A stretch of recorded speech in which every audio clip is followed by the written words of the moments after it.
Voilà, donc on arrive dans la deuxième partie de ce cours qui est bien choisir ses mots-clés. C'est presque la partie la plus importante de cette formation, donc je t'invite à être vraiment très attentif. N'hésite pas à avoir un papier à côté de ton ordinateur ou de ta tablette sur laquelle tu vas noter les idées principales. La phase de choix des mots-clés, pour moi, c'est vraiment la plus importante. Cette phase-là, elle va te permettre de bien structurer ton compte, de t'adresser de façon la plus personnalisée possible à tes internautes, en tout cas à ceux que tu cibles, et du coup avoir le plus de chances possible que les gens cliquent et viennent voir ton site, de payer tes clics le moins cher possible, et de recueillir des internautes qui ont le plus de chances de devenir tes acheteurs. Donc c'est vraiment une étape sur laquelle j'ai besoin de toute ton attention. Donc on va commencer avec la création de la liste de départ. La liste de départ, donc c'est cette première liste qui va te servir à commencer le travail autour de la sémantique de ton ou de tes métiers.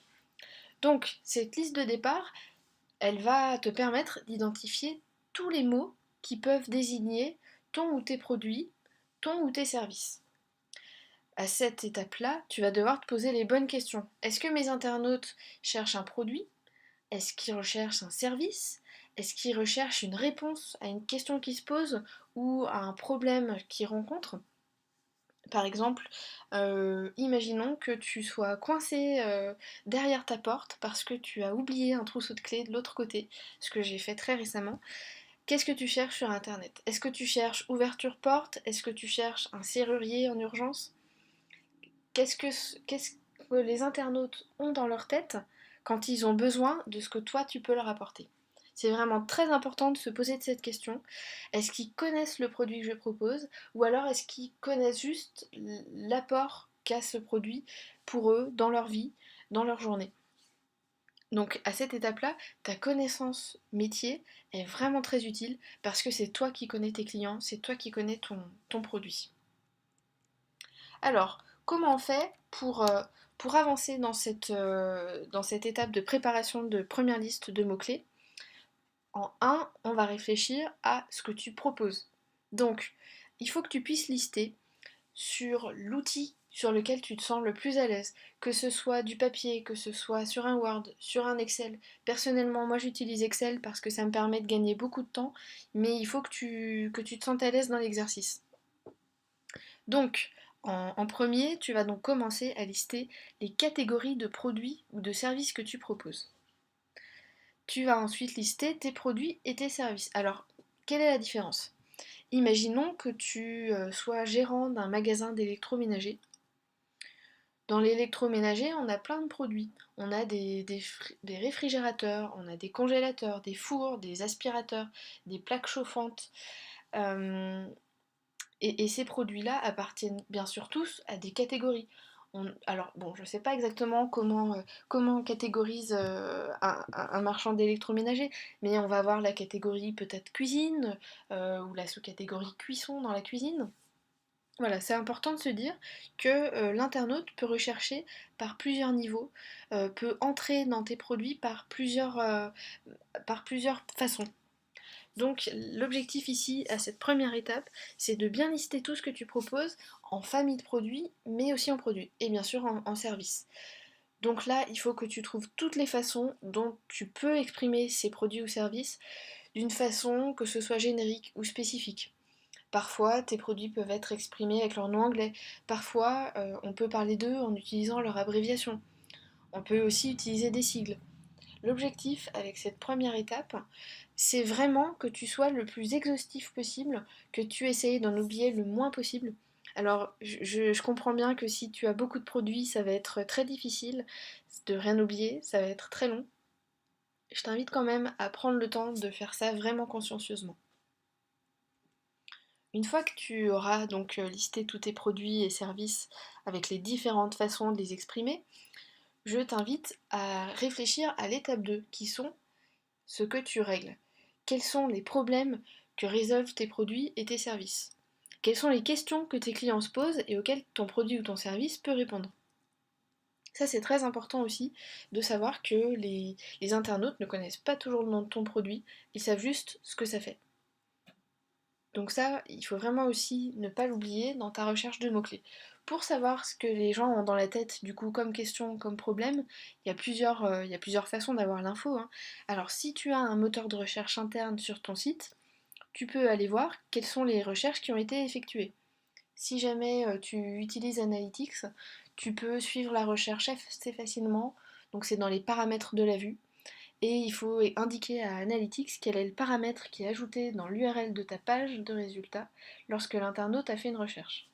Donc quand l'internaute fait une recherche sur ton site internet, normalement tu vas avoir une nouvelle page qui s'affiche et l'URL de la page, donc l'adresse de la page, contiendra ton nom de domaine, slash, et souvent tu auras un point d'interrogation avec un mot, souvent c'est search, query, question, ask, égal, et là c'est la recherche de l'internaute qui est indiquée.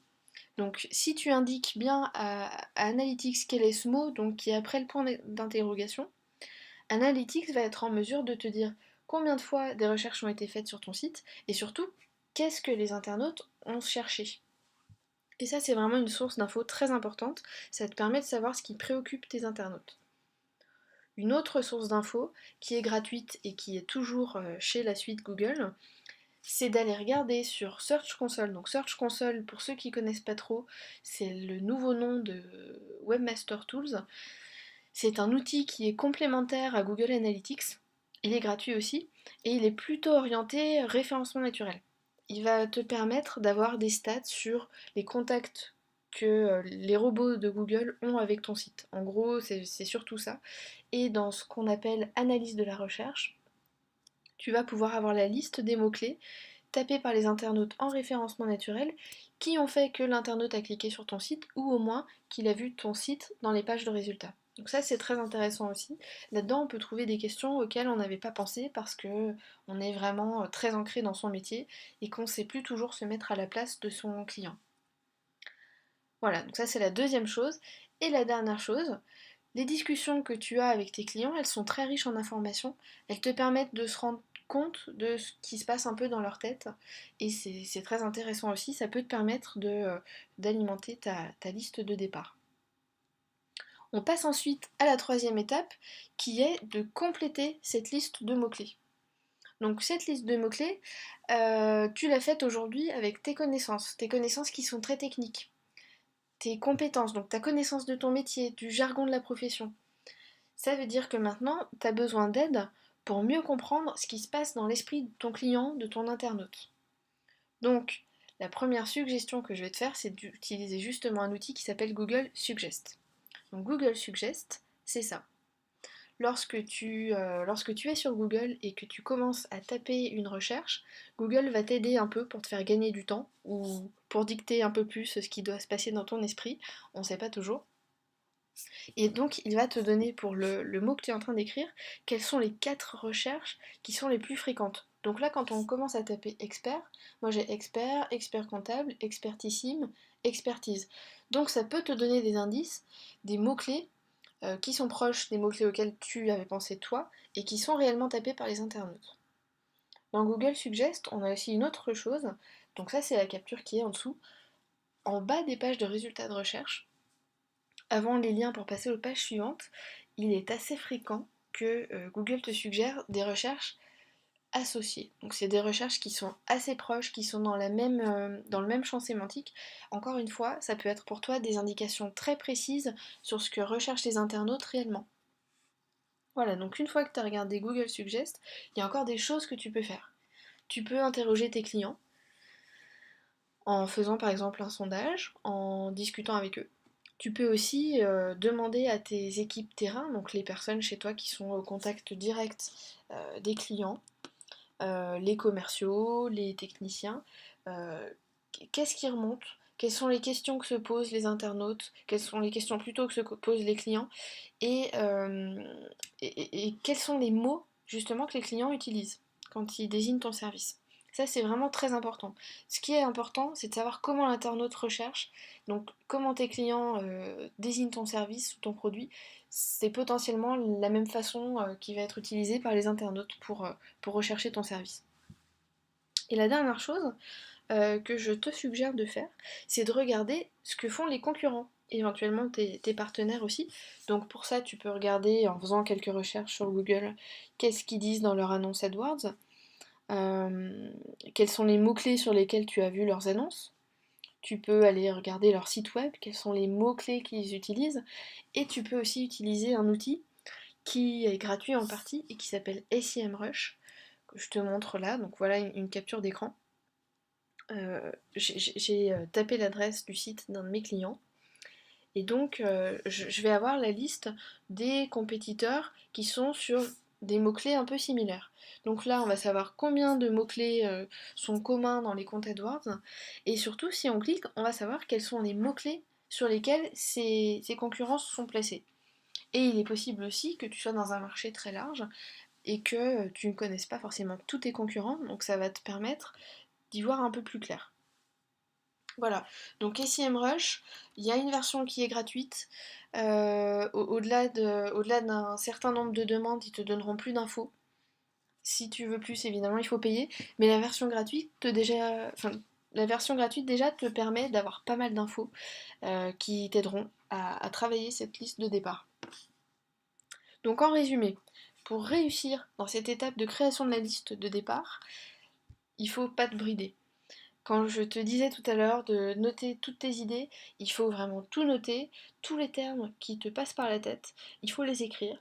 Parce que peut-être que tu vas trouver que finalement c'est peut-être pas si pertinent que ça, mais c'est pas grave, il faut quand même essayer. J'ai dit tout à l'heure que, en particulier quand on a beaucoup de produits ou de services, ça prend beaucoup de temps. Et il faut vraiment consacrer à cette étape le temps nécessaire. Il ne faut pas hésiter à y passer plusieurs heures. Ce serait trop dommage de passer à côté d'une opportunité de mots-clés qui est beaucoup recherchée par les internautes parce que tu n'y as pas pensé, parce que tu l'as pas noté. Donc il faut vraiment tout noter et vraiment pas hésiter à consacrer beaucoup de temps à cette étape-là. Et ce qui me paraît aussi très important, c'est de bien écouter à la fois les concurrents et les clients pour avoir un maximum d'infos.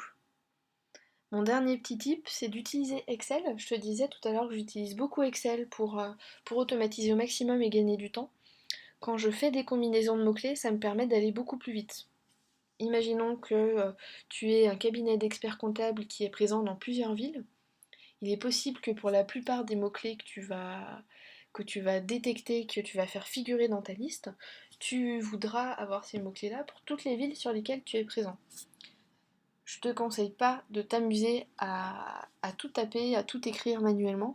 Je te conseille au contraire d'utiliser plutôt les fonctionnalités de concaténation d'Excel pour gagner du temps sur cette étape qui peut, on va l'avouer, hein, qui peut être un petit peu rébarbative.